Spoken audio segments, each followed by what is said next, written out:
세계 증시와 우리 증시를 짚어보는 3분 증시입니다. 연합인포맥스 권영욱 기자와 함께합니다. 안녕하십니까? 안녕하십니까? 네, 먼저 간밤에 미국 증시부터 정리해 주시죠. 네, 간밤 뉴욕 증시는 연방준비제도 외 금리 인하 신중론에도 기업들의 실적 호조에 강세를 이어갔습니다. 다우지수와 S&P 500 지수는 사상 최고치를 기록했는데요. 마감 가격을 살펴보면 다우지수는 전장보다 0.4%, S&P 500 지수는 전장 대비 0.82% 각각 올랐습니다. 나스닥 지수는 0.95% 상승했는데요. S&P 500 지수는 5천선 고지에 바짝 다가섰습니다. 시장은 연준 당국자들의 발언과 기업들의 분기 실적을 소화했는데요. 연준이 예상보다 더딘 속도로 금리를 내릴 것이란 전망은 강화되고 있습니다. 미니폴리스 연방준비은행의 닐 카시카리 총재는 인터뷰를 통해 연준이 올해 2차례에서 3차례 정도 금리를 내릴 것으로 예상한다고 말했습니다. 하루 전에는 다른 당국자도 연내 3차례 금리 인하 가능성을 얘기했었는데요. 또 리치먼드 연은의 토마스 바킨 총재는 연준이 금리 인하에 인내심을 가져야 한다고 말했습니다. 연준 당국자들이 이렇게 이르고 빠른 금리 인하 대신 늦고 더딘 속도의 금리 인하를 선호하고 있음을 시사하고 있는데요. 이에 따라 금리 인하에 대한 시장의 기대도 조정되고 있습니다. 네, 금리 인하에 대한 기대감은 계속 후퇴하고 있는데 증시는 연일 힘을 받고 있네요.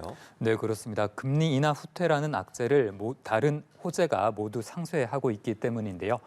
기본적으로 미국의 경제 지표들이 계속해서 강력하게 나오는 상황에서 주요 기업들의 실적이 호조를 보이고 있기 때문입니다.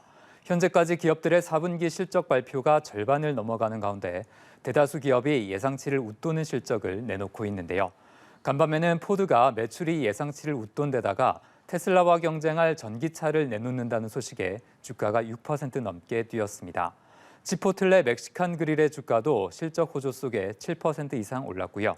로블록스는 실적 호조에다 실적 전망치도 예상치를 웃돌면서 주가가 10% 넘게 급등했습니다.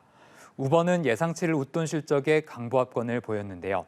다만 소셜미디어 업체 스냅만이 실적 부진에다가 향후 전망치도 실망스럽게 나오며 주가가 30% 넘게 내렸습니다. 네, 무엇보다 기술주들이 많이 올랐던 게 좀 주목이 된 것 같아요. 네, 그렇습니다. 간밤에는 기술 기업도 크게 오르며 시장 분위기를 주도했는데요. 마이크로소프트와 메타, 엔비디아 주가가 모두 2% 이상씩 올랐습니다. 알파벳과 아마존, 테슬라도 각각 1% 내외로 상승했는데요.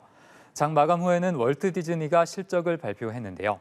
예상을 웃도는 실적에다가 긍정적인 전망치를 내놓으며 주가가 오르고 있습니다. 네, 그럼 오늘 마지막으로 코스피 전망도 짚어주시죠. 네, 어제 코스피는 장중 상승폭을 확대하며 1% 이상 올랐습니다.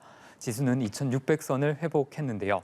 오늘 코스피는 미국 증시의 영향을 받으며 강보합권 근처에서 출발할 것으로 전망됩니다. 국내 증시가 저평가 종목에 대한 기대로 상승 압력을 키우고 있는데요. 다만 변동성이 큰 장세라 차익 실현 매물에도 주의를 기울일 필요가 있겠습니다. 네, 상승폭을 계속 키울 수 있을지 주목을 해봐야겠습니다. 3분 증시 권영욱 기자와 함께했습니다. 고맙습니다.